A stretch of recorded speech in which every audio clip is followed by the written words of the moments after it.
Well, the conflict between Israel and Iran is already rocking global supply chains, but just how resilient are they? Well, a new report looks at the risk of sourcing goods and materials from 30 of the world's biggest economies. It identified that Mexico, Turkey and Russia had the highest risk as countries because of political instability and weak compliance. The United States came 13th. The report says it's seen as more risky than countries like Brazil and South Africa because of geopolitical and climate-related risks, as well as labour costs. Safest region? Well, that was Europe. The report says it's a good place to source goods and materials from because of its relative stability and high levels of compliance. But this is reflected in higher costs. Well, let's talk now to Dr. John Glen, who's Chief Economist at the Chartered Institute of Procurement and Supply in London. Good to see you, Dr. Glen. So we, of course, have to talk about this escalating situation in the Middle East. What could that mean for global supply chains? Well, immediately in the Middle East, you've got 2 or 3 key supply chain lanes, if you like. You've got the Straits of Hormuz, via which much oil comes out of the Middle East, and obviously that could have a significant impact on oil prices if the straits were closed.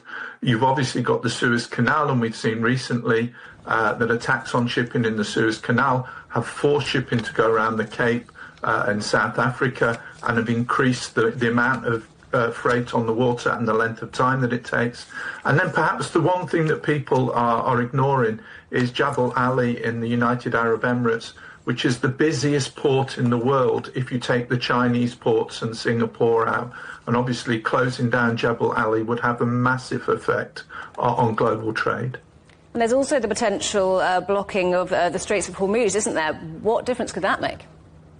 Yeah, as I said, if the Straits of Hormuz were to be shut, it would stop oil, a significant quantity of global oil being shipped out onto the markets, and that would significantly increase the oil price. Now you're actually talking oil prices towards $100 a barrel, if not in excess of it. Right, well, let's return to this report then, which put Mexico, Russia, India, the Philippines and Turkey as the top 5 most risky places. What do you think put them there? Well, different things. What the report sought to do was look at the different elements that were causing risk in global supply chains. So if we take Mexico, a lot of that is geopolitical. It's to do with the tariffs. It's to do with the renegotiation of what older people used to call NAFTA and is now the USMCA agreement, which is up for renegotiation in 2026. And that whole free trade North American thing is under severe pressure because of the position the President of the United States has taken with respect to tariffs. If you were to look at Russia, obviously the risk there is war. With Turkey and India, it's aligning themselves with Russia and the impact that has in terms of the geopolitics and who wishes to trade with them. And then if we look at the Philippines, the issue with the Philippines is what we call regulatory volatility, in that the regulatory environment is not stable, and therefore organisations don't know the ground rules, as it were, when they're trading in the Philippines.